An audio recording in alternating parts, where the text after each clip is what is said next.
This is the second interview with a young man who reports he has leukemia, but is in a state of remission. In his first interview, he realized that the self he had at age 7 was a very precious self, and that social expectations caused him to lose it. He also approached the feelings of anger he has felt about what has been done to this self and to him. But he's not yet expressed his anger.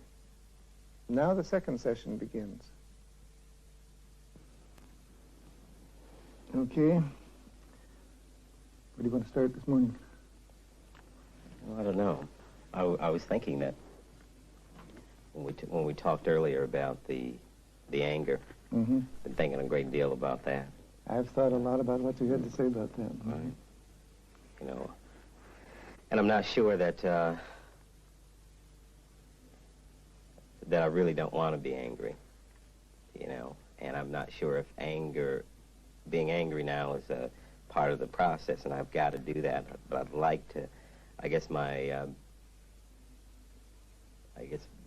mind, academically or something, you know, and something other than emotion or whatever, would like to tell me that I'd like to not be angry and to skip over that part if that's a part of the process, you know. But I'm not sure I can do that, you know. Your mind says sort of, oh, cool it, don't get into such strong emotion. For sure. It almost seems like that whatever is happening in my environment or whatever happened in my environment is pulling me into, again, that kind of a trap, that kind of a system that I don't particularly care, you know, if you know what I mean. I think I get that your mind is taking the place of the system and saying, now, play it right, do the proper thing. Right. But some other part of you is saying, yeah, but there's some anger there. For sure. There's for some sure. real anger Right. there. It's almost like in this country, and I've always felt like this, you only have about two options, you know. When you deal with race, you're either a racist or you're an anti-racist. And that doesn't really seem to be the kind of thing that I don't really care to be an anti-racist, if you know what I mean, anymore. And I don't want to be a reflection of any other larger society at all. I really don't want to. You'd like to get in touch with what's going on in you, not some label or other. For sure. I think that I could probably trust that a lot better than trusting what's happening or what has happened. And when I think about that, when I think about all of that, you know, things that we talked about, I think that that's worse than the leukemia. You know?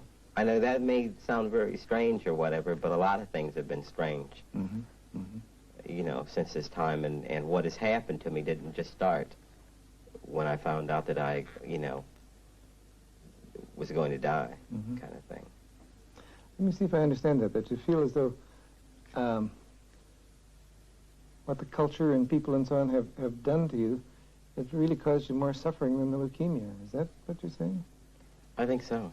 I think so.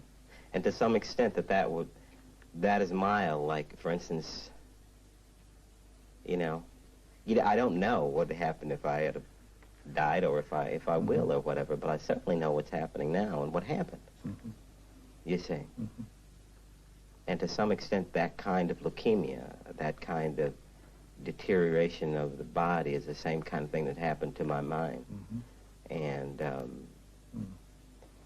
you know, well, really what the culture did to you was give you a cancer of the mind. Yeah.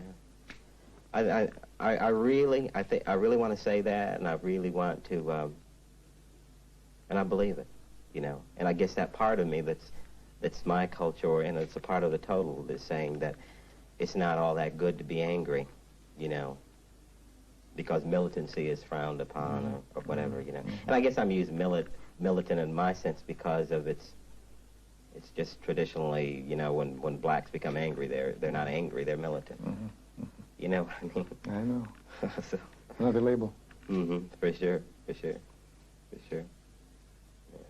And and there's nobody that I can put my finger on, you know, that person that started the whole thing, that process, you know, because that would probably be a lot better for me, you know, than I probably would try to do that person in. Yeah, if you could pin it on one person, then your rage would be justified, and you could really get after that person. But how do you blame somebody else is sick? You know? And I think that people that do that to other people, or at least when it was done to me, they're really sick, you know? And here I am, you know, trying to, you know, I don't know if it's forgiving, I don't know if I'm sounding confused or whatever, maybe, you know, but trying to accept their sickness, you know, and at the same time, you know, I really haven't had the opportunity to let anybody accept mine. Or maybe I haven't given it to them, but... Yeah, maybe I haven't given it to them. Right. That's what I sense is going on now, that you feel there's so many reasons why I really shouldn't express my anger. I'll talk about all those reasons. Yeah, for sure. I don't know, really. You know, maybe I'll just be angry one day, and maybe I'll really feel better or whatever, you know. And when I smile, I'm you know, I'm smiling, but there's a lot of, and I'm sure you know that there's a lot of anger there, you know. But it's not my nature to be angry. It's not my nature to be angry, but I feel angry. Yeah, so I hear you explaining that that's not my nature to be angry. It's just that I am angry right now. For sure. For sure. And to try to be angry in a productive way. I don't know how you be angry in a productive way, you know, in terms of... It's like now when I respond to people, you know, when you encounter people, you know, whether it's in the street, whether it's in a professional situation or whatever, you know, people send out certain messages, and no matter what they're saying or whatever, there's certain kinds of messages that I'm getting, you know. It's saying that, hey, you know, that isn't for me, kind of thing, you know. And as before, you know, I'd like to work with that and like to try to communicate without alienating people or whatever. But now, you know, I'm ending up saying, you know, like, hey, that's a bunch of crap. You know, don't tell me about the way that I should do it, or give me all that nonverbal stuff about saying that I'm okay, but by non-verbally saying, hey, you know, you're really not okay, you know. And I don't want to hear that kind of stuff anymore. I get what you're saying, and I also feel quite strongly that I want to say, it's okay with me if you're angry here. But, you know, it's hard to know how to be angry, you know. I'm not saying you have to be. I'm just saying it's okay with me. If you feel like being angry, you can be angry. You really believe that? Damn right.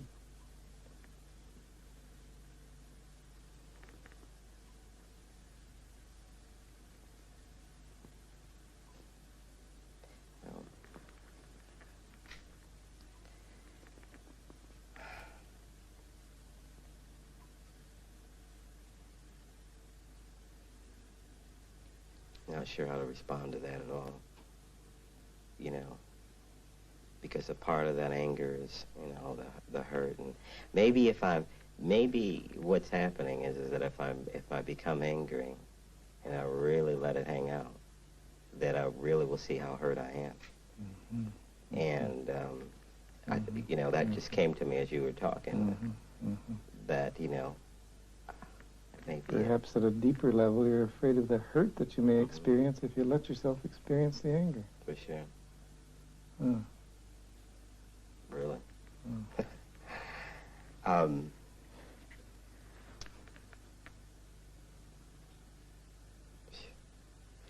You know, I keep getting these blocks, you know, these, you know, when I come to something like that, you know, because, you know, to me that's a revelation, and I'm not really sure that risking being angry, I guess, or something like that, you know. You know, losing control, maybe. Yeah. You know.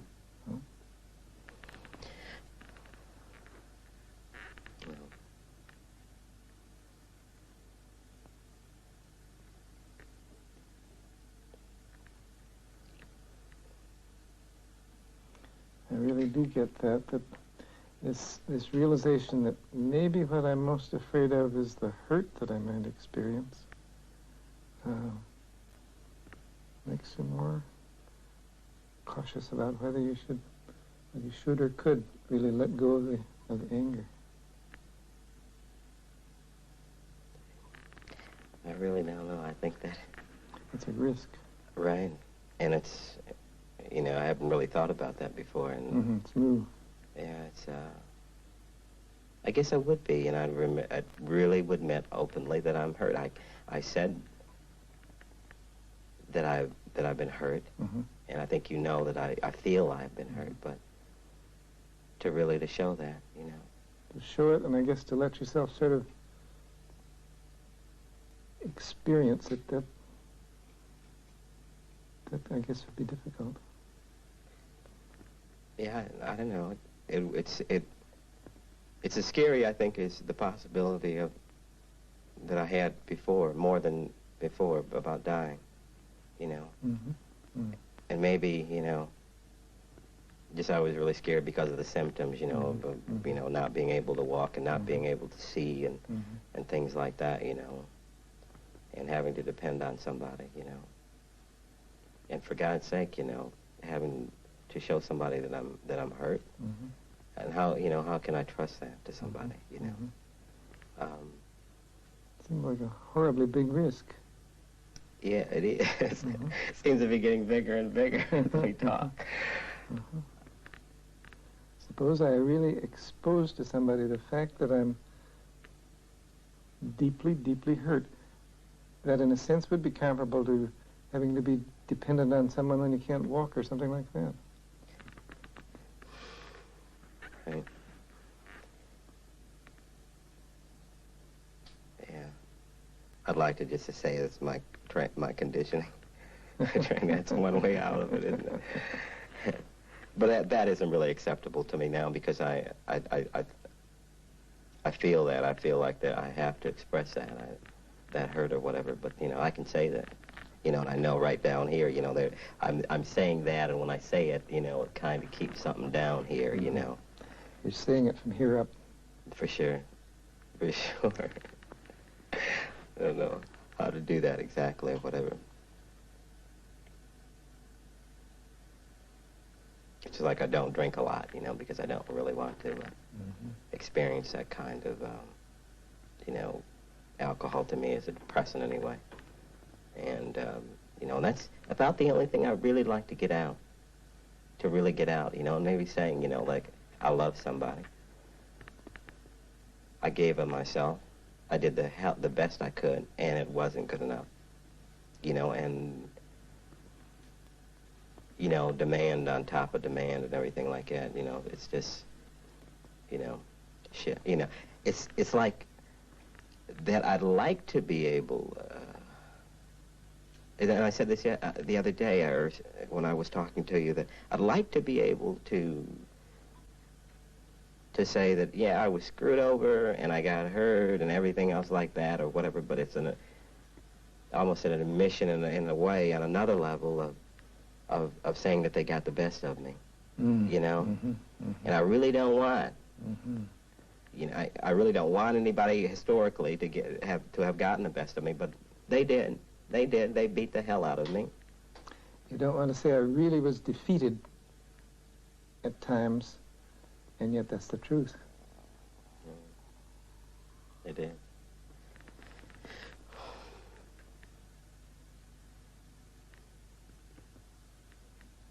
You know,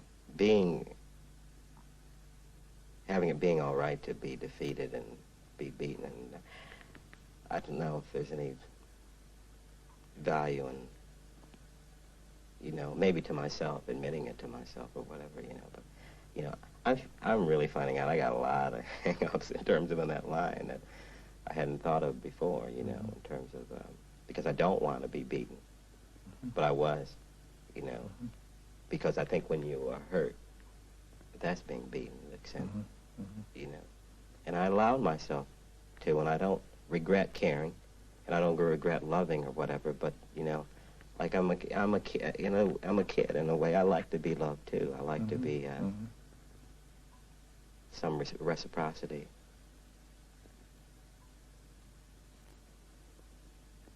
And I'm going to start, I think, expecting that. You know, without being cold or anything like that. But I have to, you know, start getting something back in return. You want love to be mutual. For sure. For sure. And I don't want to get in a situation like I'm in now, you know, where I'm afraid to show anybody that I'm hurt. You know, scared to death, terrified. Something really awful about letting anyone know that I'm hurt. Well, I'm hurting. Sure. It's, you know, it has something to do with being a man. It has something to do with the race thing. You know, it has something to do with a relationship. Maybe the failure of a relationship. A lot of things, you know, a father not being in the home with his children. You know, really feel like being a victim. I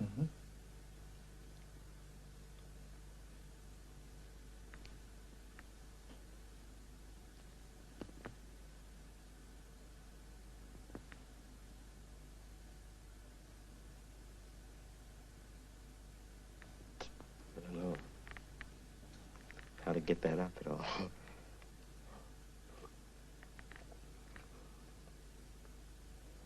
Every time I get close to that, I take a drink of water. I don't know if that actually keep it down there or what. Maybe that'll keep it from coming up above this level. For sure. I don't know. It's now, it really isn't what I want either. You know, I wanted to get out and stay out, you know. I would like to let it out. Yeah. So maybe if you have any exorcism type powers or whatever, that maybe you can just do that and then I'll be free of that, you know. Because that's what it feels like. It feels like there's something there, you know, that I really, and I've identified it. I think I've identified it, you know. Because I know there's sometimes when there's just such a big lump in my throat, you know, and then I explain, give myself a lot of reasons why I shouldn't be feeling like that, you know. A big lump of hurt, though.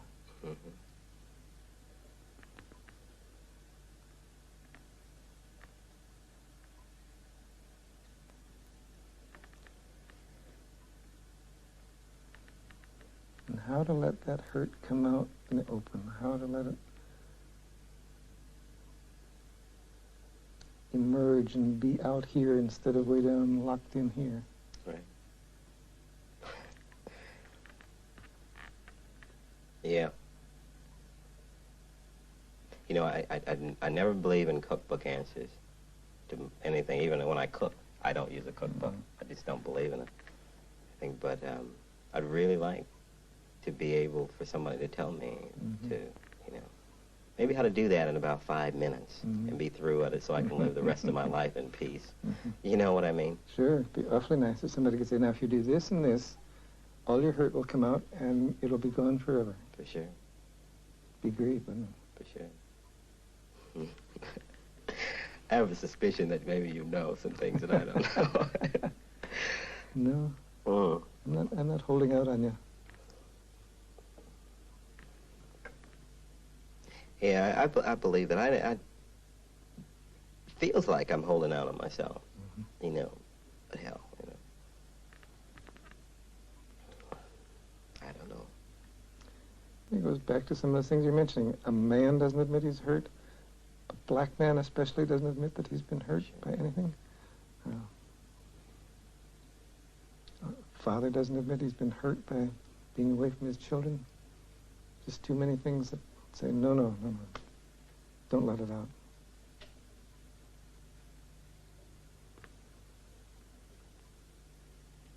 But inside there's the hurt.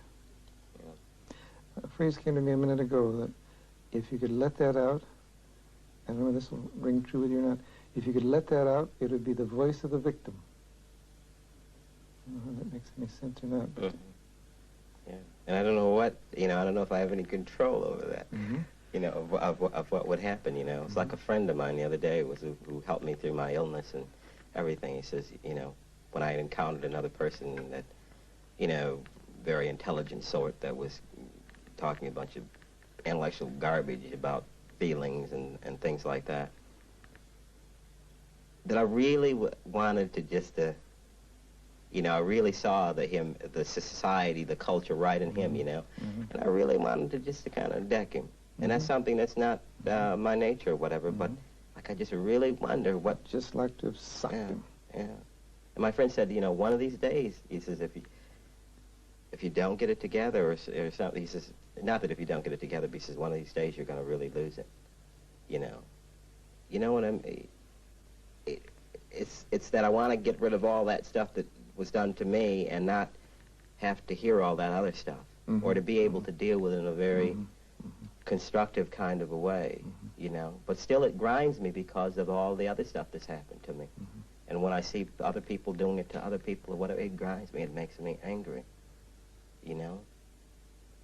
And I would think that in those situations I've begun to kind of strike out, you know, or like, you know, protecting somebody else or fighting for somebody else or whatever. And like, I'm not sure what I did for myself, though, those years that all that happened to me or whatever.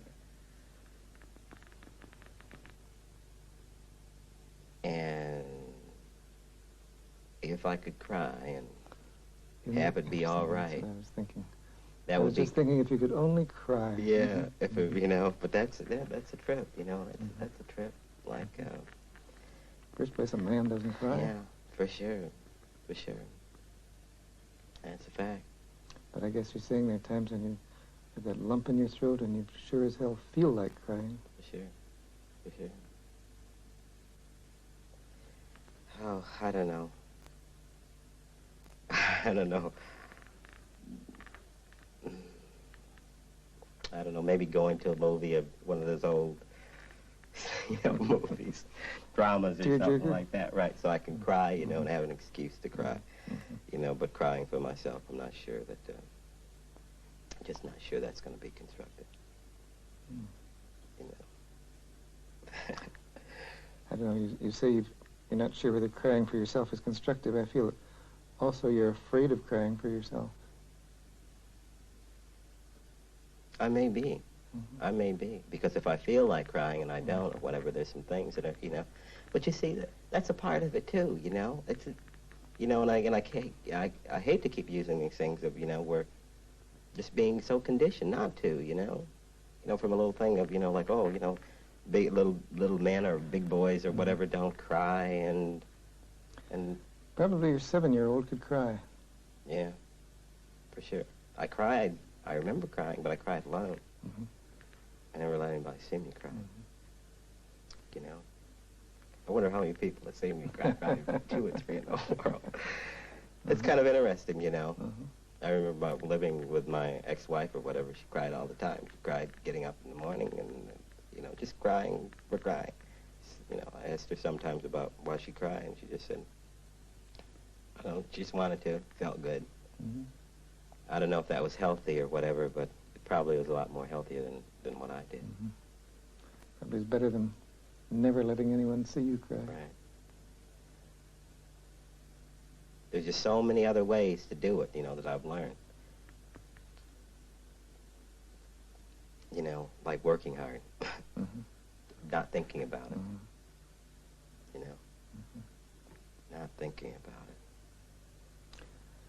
Just saying that all the sorrow that you feel for yourself and for what's happened to you and all that, that doesn't really exist. That's just, you're too busy to have any thoughts of that. For sure. But the sorrow is still there. For sure. Yeah. And I really don't know how to deal with that. I really don't. I really don't.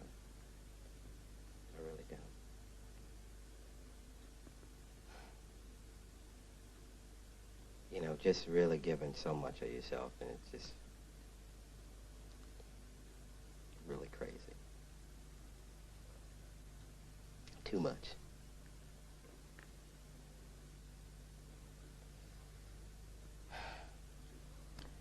If you did cry, what would some of the themes of that crying be?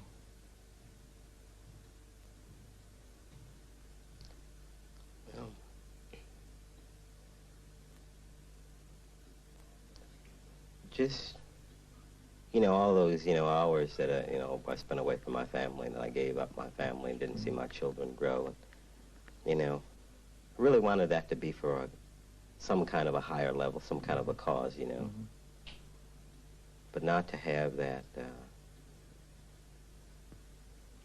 to see anything, any benefit that I did. All of that work, I mean, hours and hours, and it's just incredible. And I think that would be one, I was saying, damn it, why in the hell did I spend so much time?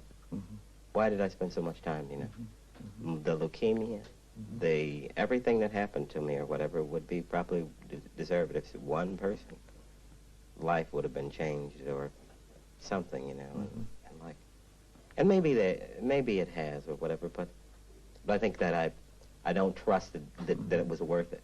You see? Yeah. You invested a whole lot of caring, a whole lot of yourself, and you feel real sorrow that maybe nothing came of that.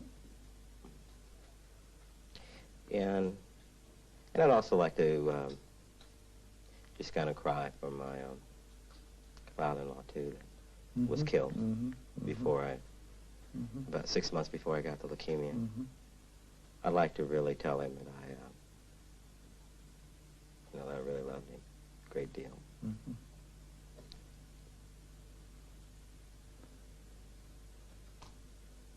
So you're telling me, in place of telling him, maybe you could even speak to him, I don't know, but at any rate, you really would like to tell him, I loved you, you know that? I loved you. Well, I really would, the situation that we started out, I was married, and we married somebody of a different race, and we fought it out tooth and nail or whatever, but yet we loved each other, and we fished together, and he was straight with me, he had to other people, a very cold way, by God, this is the way it's going to be, and so forth. But I saw him when he was hurt, too. And when he was killed in 1975 in a hunting accident, it just really took all of it, Because he helped me to try to get out of that stuff. He's saying, hey, what are you doing? What do you really want to do? And at the time, I wanted to, to open my own restaurant or whatever. And so he was going to help me finance that restaurant, And so a week later, he was killed. 1 week. And so we were getting so close, but that I really never told him that, hey, Dad, hey, Dad, I love you. I really love you. And we told each other, I guess, in some ways or whatever, but it's not the same as saying, saying, hey, I really love you. I really care. You feel real sad that you never gave him a straight message on that I love you. Because he was straighter with me than a lot of people, And to be taken away from all of that, you see, because it's only been, 8 months or so since ceased all communication with my family, family or my wife's family that I'd loved and I'd cared for, and then I buried my father-in-law. And that was it. And then even the family began to take on those same things at the culture, Things began to fall apart for you there. For sure, for sure. And lately, I don't know, falling apart, or at least my being able to see that that it really wasn't true. It wasn't real. I wasn't getting anything back. I wasn't getting any nourishment back, smiles and polite kisses and things like that, That is, part of the hurt. I'd rather for somebody to say, I think you're a lousy SOB or whatever, as opposed to saying, hello, dear, how are you? When the real message perhaps is, I think you're a lousy SOB. Right, right,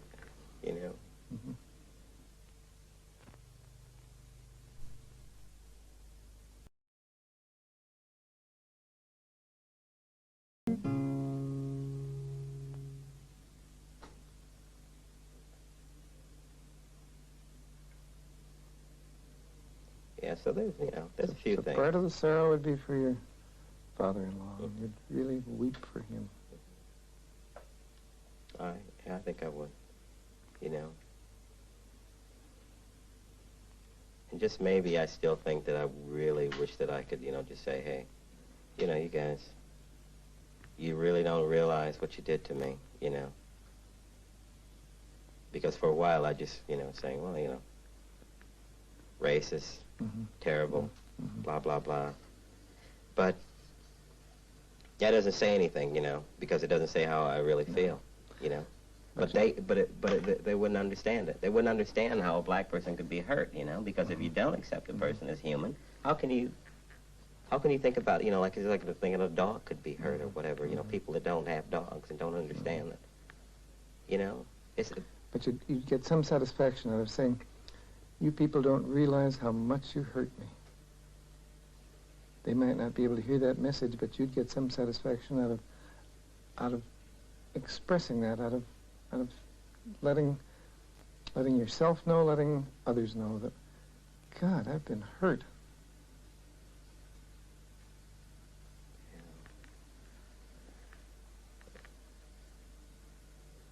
I've been wounded. I just don't think I could do that because I just don't think that I just don't trust. No. No. I wouldn't do it because I just wouldn't want to give him the satisfaction, you know. No.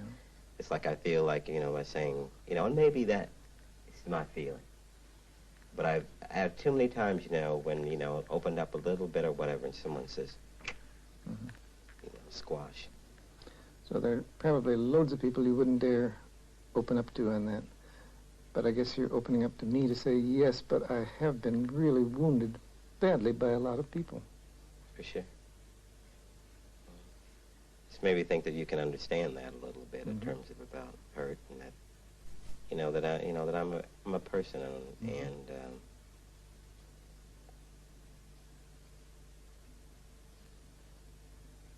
you know, I'm a person.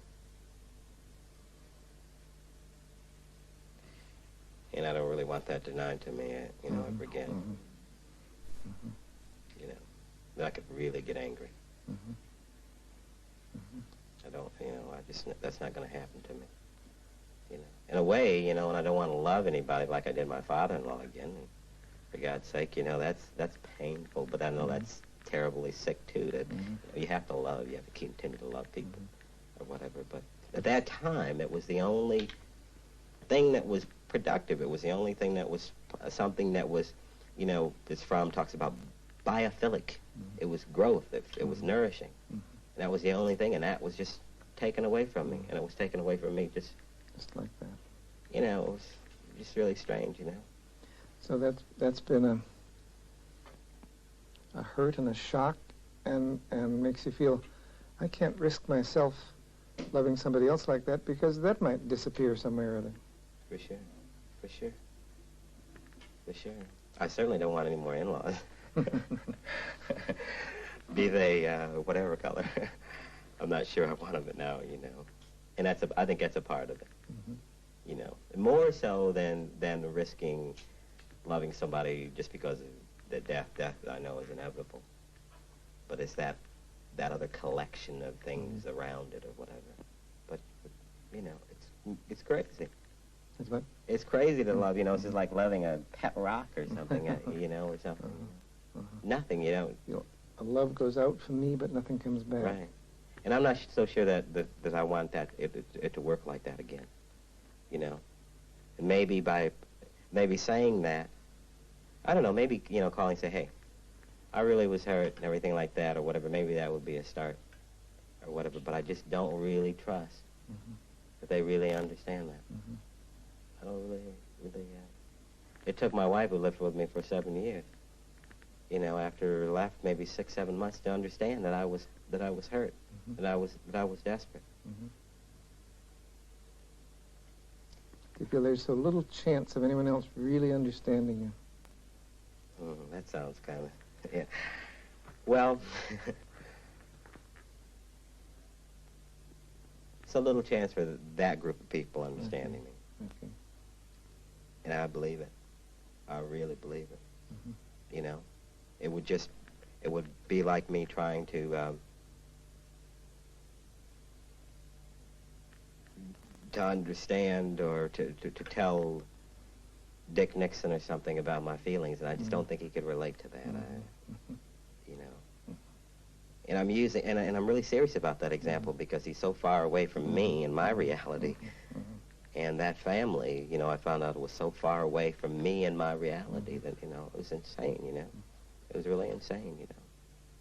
So I think at one level I feel okay for loving them. You feel? Okay for loving them. I see.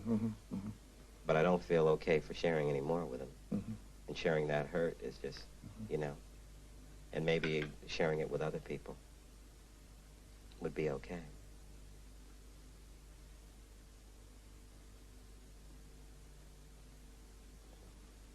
But I know I'm moving away from the other too, you know. It's really important to me right now. And I don't know, maybe I won't. I'm not rushing it, it just seems to want to get out and jump out or whatever, but you know, it's really, must have really gone through, my body really must have gone through some changes or whatever because, you know, something there is just keeping it down. And I know all those reasons, but I can't seem to muster that power to get that out, you know, to really, you know. It's still too much locked in. Yeah, for sure. But it really helps, you know,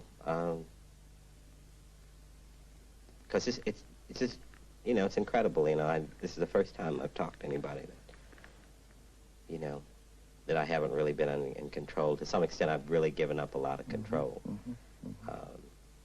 to you. Sort of letting things loose rather than for sure. keeping them under your control. For sure. And that's a new experience. A very new experience for me.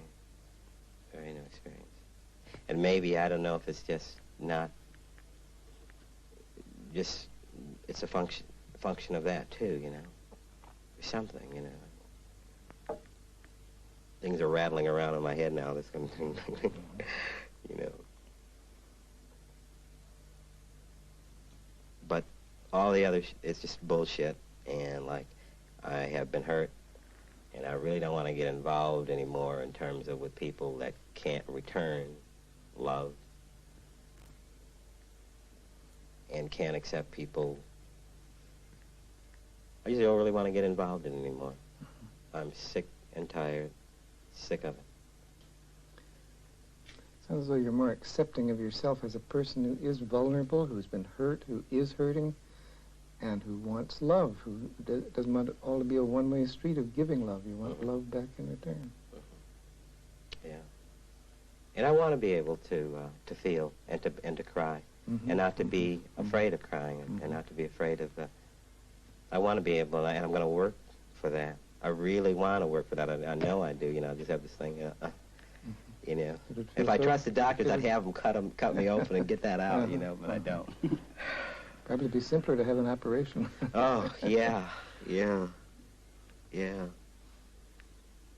But do you feel that, you know, like I really want to, you know, tell you how hurt I am, but I'm not. I can't tell you. I understand that. You're as it visualizes in my mind, you're walking all around the edge of that pit, but you're not really letting yourself down into it. So you're letting me know all about it, but not it. Yeah, for sure. Yeah, don't know how to do that. You know. Yeah, I hear you saying, I really want to get to that, but it'll have to be at my pace. I can't force it.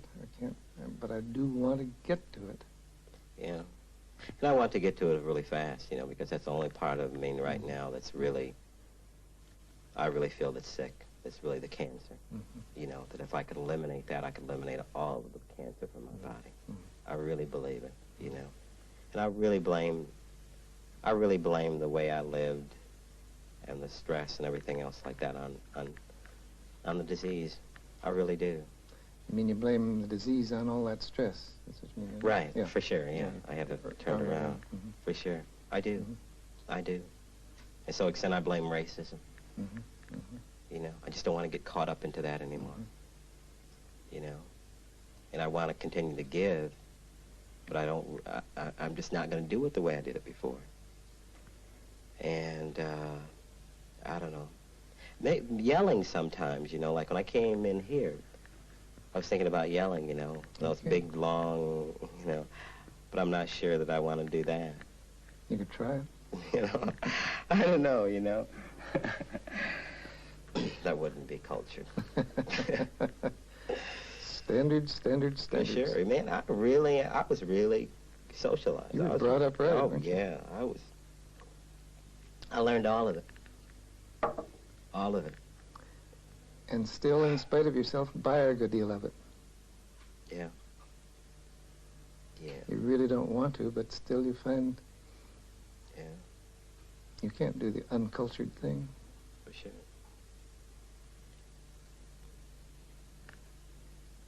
Yeah, the standards, I guess, and that are really foreign to me, but, you know, the thing that, you know, that I've thought about, you know, and like, you know, it's like, in terms of expressing my anger, whatever comes out in terms of, you know, possible obscenity, you know. You know, like calling somebody a bunch of something or whatever would really, you know, I don't know what it would do, but, you know, I'd really like to do that, you know.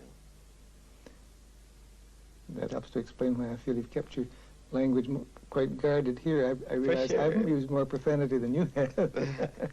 For sure, you know, it's not because, you know, but I don't know. It's just a part of that, you know, like I was just...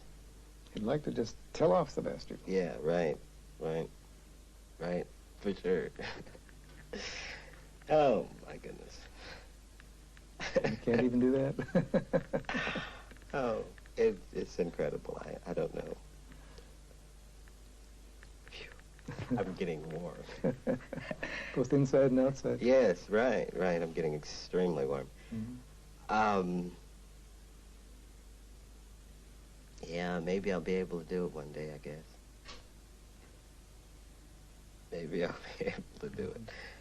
I really haven't used, but see, when I get out of here, I'll use a lot of profanity. Mm-hmm. You know, I don't, you know, just in terms of, you know,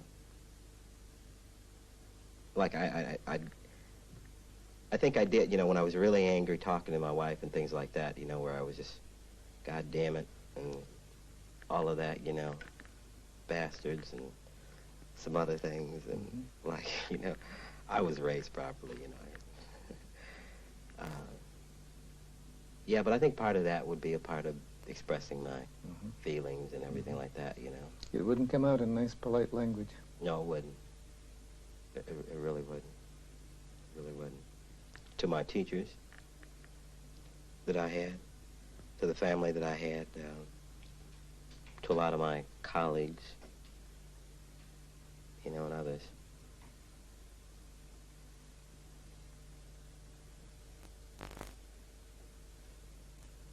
And, but I don't know if I really want to tell them. You know, maybe it's just a part of just being proud and mm-hmm. and everything else like that. But at least to myself, I need to get it out and openly. And yeah, you may not tell it to them face to face, but you need to get it out of yourself somehow. Mm-hmm. Somehow, yeah. Really rotten, and I really feel, you know, really screwed. I really feel mm-hmm. so badly. The bastards really screwed me. Yeah, I know. They got me. You know, it's just like being part. I guess that has something to do with being Indian. I guess, you know, just wipe them out. You know, if you don't get them with their bodies, you do it in their mind. You know, and like it happened. You know, and it was real. You know, and and to try to describe that hell to somebody is just the hardest thing. You know. But it's like, you know, just somebody knocking you down. Mm-hmm.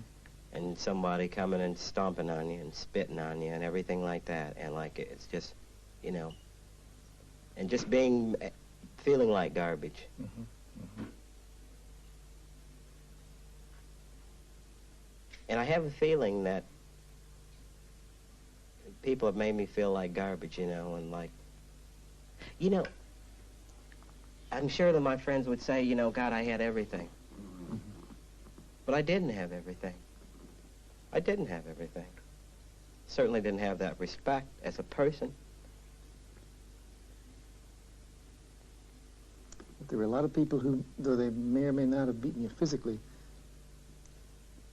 treated you in a way that just trampled on you and beat you up and spit on you and made you a nobody, a piece of garbage.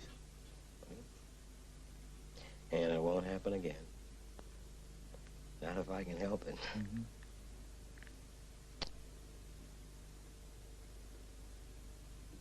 Because I'm really tired of fighting. Mm-hmm. Really tired of expending that kind of energy. Mm-hmm. Really, it's draining. It's too draining in life. You know. I don't really know what's going to happen in terms of, you know, how I'm going to do that, you know, get it out or whatever, but, you know, and I just don't really want to say, you know, that I'm hurt or whatever, because that isn't even descriptive enough for what really happened. Yeah. Say a word like that, or several of the words you've used, just isn't at all the same as feeling those feelings inside and really feeling them fully. It's really I don't know if you saw The Exorcist, but it's as really as, you know, that, you know, I remember a scene in that movie where the girl just threw up this green slime, you know, and that's really, it's that, you know, it's that bad, you know, it's you know, it's that bad. Because I know it now, you know, and that's not a part of me, and my body really wants to reject that. But how to throw that up is, yeah, how to vomit up that green slime that's been a part of your experience. You know, maybe I'm just afraid I'll look horrible, you know, or that I'd look horrible or whatever, expressing that kind of anger, that kind of hurt or whatever. You wouldn't look civilized, you wouldn't look cultured. I don't know, you know.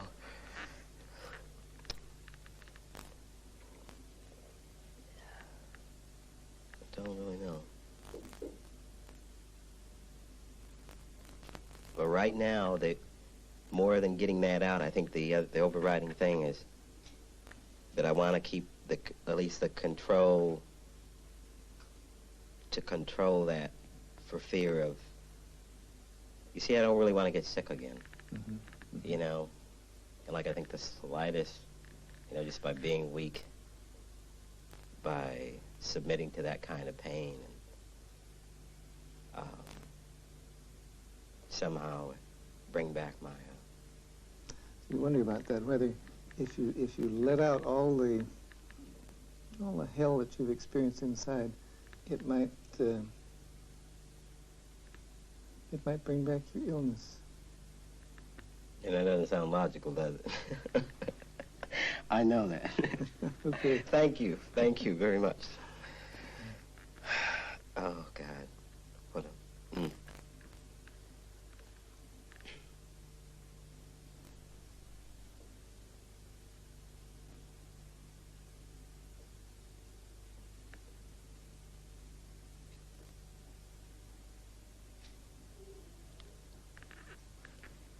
I don't know. God, you know, I feel so beaten. I mean, I feel beaten right now, and I'm not sure why, that in a way that I really got something to say, and it just, you know, and I know I feel better, but maybe I would, you know. I'm really talking, God, I realize I'm talking in circles. I seem to be talking in circles. Does that sound like... No, not quite. It's more spirals, I think. You're getting, as you say, getting very close. You feel beaten right now, as though if only something could come out, you wouldn't feel beaten.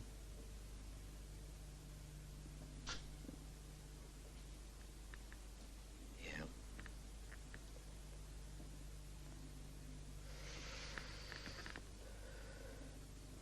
I think that, you know, just that almost turned me into something really inhuman. Or really almost let it turn me into something really inhuman. They damn near made an animal out of you. Damn near. Yeah.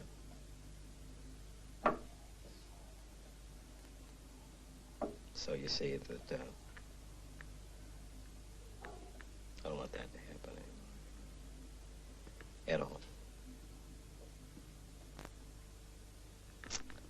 not going to do it to me again.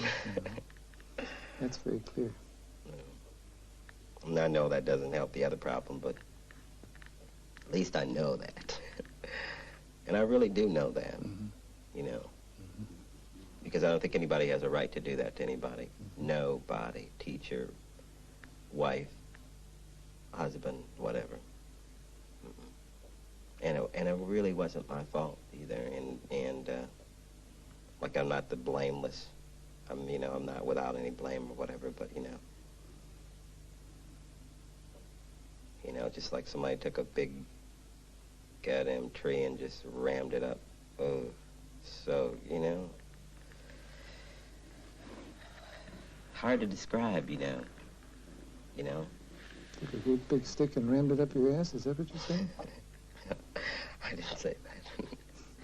Is that what you meant? That's what I meant. Okay. That's what I wanted to know, whether I was catching your meaning correctly. Yeah, for sure. You know, and you know that probably would be painful. And it's that kind of pain that you've suffered. Yeah.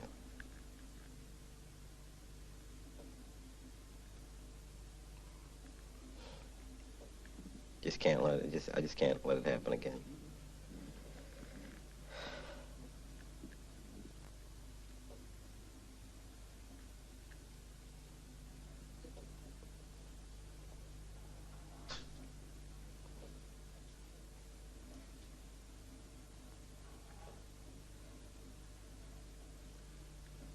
I am really,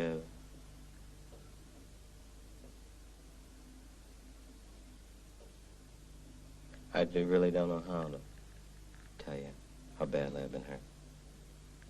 You know, I really don't. It goes beyond words. Yeah.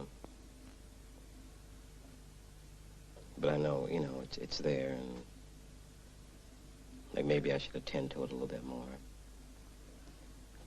But God damn it, you know, just, ooh. You're feeling some of that hurt now. Yeah, I am. I was thinking about a wino on a street that continues to drink, doesn't have a place to live. You know, and I've seen so many people go by that kind of person, and, you know, disgusting, don't want to work or whatever. But, you know, I really feel like there may be some reasons. And I know one thing, I'm going to allow that person to be desperate.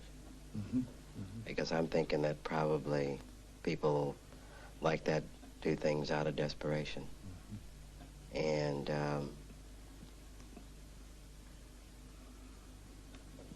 because I know, you know, I never really had a drinking problem or anything like that, but it's that kind of sensitivity that I've gotten from all of that. Well, it seems to me that you're feeling that you know what it's like to be in desperation, and you know what it could drive you to, and so maybe that's what's happened to some of them. Something like that. For sure. For sure. And I think that I think my heart goes out to people like that. People that can't afford to do this or whatever. And because, see, I had a lot of money and, you know, and all left. And, but in a way I'm happier now, you know. But I really don't know. Not sure really where to go next. But I know that I don't really want that kind of life anymore. That I want to give, I want to help, and I want to talk to people or whatever. And before I do that, you know, I want to get my thing together. And a part of that is just maybe admitting, you know, and I guess maybe admitting that I'm hurt and showing and expressing my hurt or whatever will reaffirm the fact that I'm a person. Because a part of not, I think, showing that is, you know, putting myself up too high. You know, and that's what that's what everything was. I don't feel it. I don't hurt. I'm fine. For sure. But at least I admitted to you that I'm hurt. Yeah, that's right. And just for a moment there, I felt you really were experiencing that too, really feeling that stick shoved up your ass. Oh yeah, you know, when you know how your natural reaction, you know, when you start feeling stuff like that, or at least when I do, I just kind of, you know, I got to put it all out of my mind, bring it down to a different level. Yeah. And I think that's what I'm doing. I keep doing, you know, when I get to the point. You got to bring it to a safe level. Get that close to the pit, and then you pull away a little. For sure. You know, is it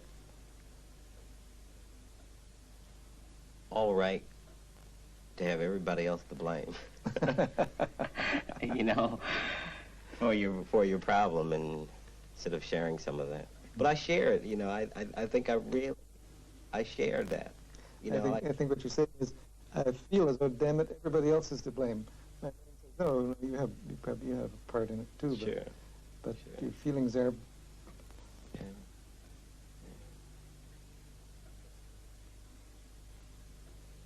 And I guess I hurt myself. I didn't. Other people, maybe if I can clarify that, I let myself be hurt. You know, because I just gave too much. You know. You made yourself vulnerable sometimes. Really. And not sometimes, most of the time. Most of the time. You know, by being, you know, just by being, by sharing, by being there, by giving, you know, and really loving. Because I do have that sense of a total, you know, that just, I want to love. That's my nature. But, you know, I'd really never been this beaten. I never, you know, never have. I want to be clear about your meaning. You've never felt so much of being beaten as you do right now? Is that what you're saying? Well, through this whole thing, you know. Yeah. Just beaten, you know, just really beaten. And I think that if I show you how much I've been beaten or whatever, you know, like I'd probably, you know, become nothing in this chair, you know, just, you know. But you might practically disappear if you really let, you know, how hurt and beaten and awful you feel. For sure, for sure. You know, I could tell you some times, I mean, it would just, you know, maybe blow you away, you know.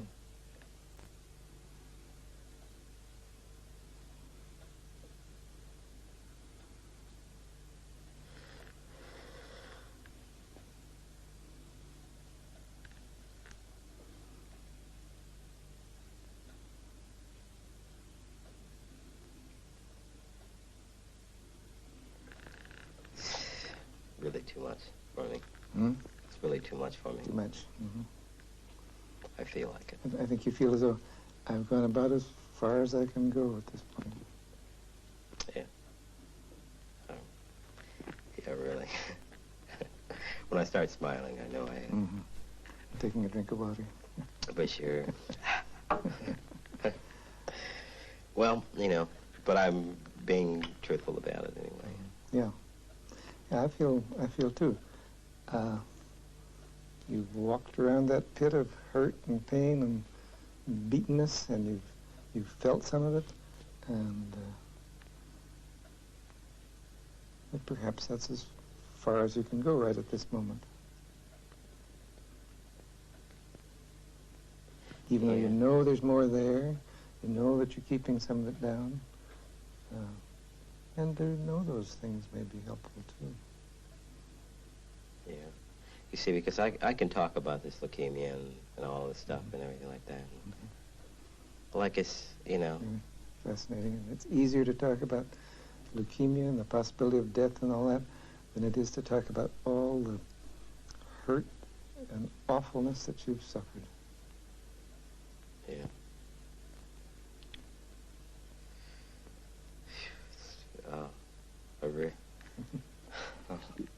I want, you know. I have to stop. Okay? Okay. All right.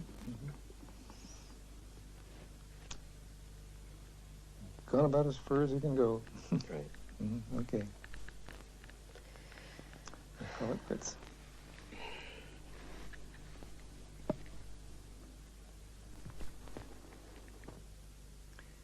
Here is an armor-plated man. He's been sufficiently hurt that he hides his real feelings very deeply. But in this relationship, the armor begins to crack. just begins to crack. He says this is the first time that I've ever talked to anybody that I haven't really been in control. So in this understanding climate, he lets himself creep closer to the experiencing of his feelings. My image is that he's walking all around his own private slough of despond. We find the upper layer is anger, but further down in the slime are the unspeakable hurts and the feelings of being tromped on, defeated, and humiliated. He gets so close to experiencing some of this that his expressions become eloquent, nonverbal communication. Ooh, whew, oh, whew, I've got to stop. I feel that at that moment he put his foot into this dreaded pit, but then he has to draw back. I don't regret this. I regard it as demonstrating the wisdom of the client. He knows where the worst spots are in his experiencing. He knows what he can tolerate. He has to proceed at his own pace. Along the way, we see how powerful metaphor is in the deeper ranges of psychotherapy. Metaphor is so much more expressive than an intellectual description. The lump in his throat, the ability to speak from up here and not from down there, the goddamn tree stuck up his ass, the green slime that must be vomited. They all speak vividly of his feelings without naming those feelings. From an intellectual and theoretical point of view, there are bits that fascinate me. His introjected self is his cultured self that quotes credit to his race. It has little relation to the real feelings in which he could discover his real self. Another bit. He reports very convincingly that if he let his feelings all out, it would make him sick again. But hearing those exact words spoken acceptantly by me makes him realize it's a ridiculous view. To me, that's a fascinating interchange. There's another bit. When I give him full permission to be as angry as he wishes, that stops him completely. Then he can no longer avoid the fact that it's not his anger that he's afraid of, but the hurting and vulnerable part of him. Then there's the mourning, which accompanies unexpressed love, the love for his father-in-law, which he was never able to communicate. I think he gained from communicating it to me. Finally, he makes it very clear that for him there are many more frightening aspects of his life than the prospect of death. Somehow, this seems to contain a message for all of us.